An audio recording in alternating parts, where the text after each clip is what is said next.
எதெல்லாம் ஷேர் பண்ணால் views increase ஆகும். ஸோ எல்லாருடைய டவுட்டும் நான் இப்போ கிளியர் பண்ணுறேன். இப்போ பாருங்கள், யூடியூப் இருக்குது, யூடியூப் ஸ்டுடியோ இருக்குது, க்ரோம் இருக்குது. இது மூணுத்துலேயுமே நம்ம ஷேர் பண்ணலாம். ஆனால் இதில் பெஸ்ட்டு எதுன்னு நான் சொல்வேன்னா க்ரோம் தான் ரொம்ப பெஸ்ட்டு. ஏன்னா க்ரோமில் நீங்கள் ஷேர் பண்ணும்போது தான் நம்ம பிளேலிஸ்ட் க்ரியேட் பண்ணலாம், எண்ட் ஸ்க்ரீன் கொடுக்கலாம், எண்ட் கார்டு கொடுக்கலாம்.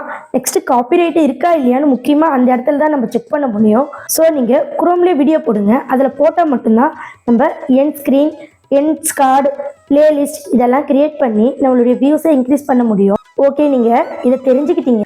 அப்போ நீங்கள் என்கிட்ட ஒன்று கேட்கலாம், என்னன்னு பார்த்தீங்கன்னா யூடியூப் ஸ்டுடியோ, யூடியூப் இது ரெண்டுத்துலேயும் வீடியோ அப்லோட் பண்ணக்கூடாதா அப்படின்னு சொல்லிட்டு நீங்கள் என்கிட்ட கேட்கலாம். கண்டிப்பாக இது ரெண்டுத்துலையுமே நீங்கள் வீடியோ அப்லோட் பண்ணலாம். இதில் அப்லோட் பண்ணாலும் நமக்கு வியூஸ் வரும். பட் நீங்கள் குரோமில் அப்லோட் பண்ணும்போது எக்ஸஸ் வியூஸ் கிடைக்கும். புரியுதுங்களா? நிறைய வியூஸ் நமக்கு கிடைக்கும். ஏன்னு நான் ஃபர்ஸ்ட்லேயே சொல்லிட்டேன், திரும்பவும் ஒரு முறை சொல்கிறேன். பிளேலிஸ்ட் நம்ம பண்ணுறதுனாலையும் வரும், எண்ட் கார்டு, எண்ட் ஸ்க்ரீனு இதெல்லாம் நம்ம கொடுக்கறதுனால நமக்கு நிறைய வியூஸ் கிடைக்கும். அதனால நீங்கள் குரோமில் ஷேர் பண்ணுங்க. இது மட்டும் இல்லை, உங்களுடைய வியூஸ் இன்க்ரீஸ் பண்ண நான் நிறைய ஐடியா சொல்லியிருக்கேன். என்னுடைய சேனலை ஒரு டைம் செக் பண்ணிக்கோங்க. நெக்ஸ்ட் உங்களுக்கு காப்பிரைட் ஏதாவது வந்துச்சுன்னா அதுக்கும் நான் வீடியோ போட்டிருக்கேன். காப்பிரைட் இல்லாமல் எப்படி வீடியோ எடிட்டிங் பண்ணணும்னு சொல்லிட்டு நான் வீடியோ போட்டிருக்கேன். ஒரு சில வீடியோஸ் எல்லாம் யூடியூப்பில் போடக்கூடாது. அப்படி போட்டால் உங்கள் சேனல் டெலீட் ஆகிடும், இல்லைன்னா டெர்மினேட் ஆகிடும்.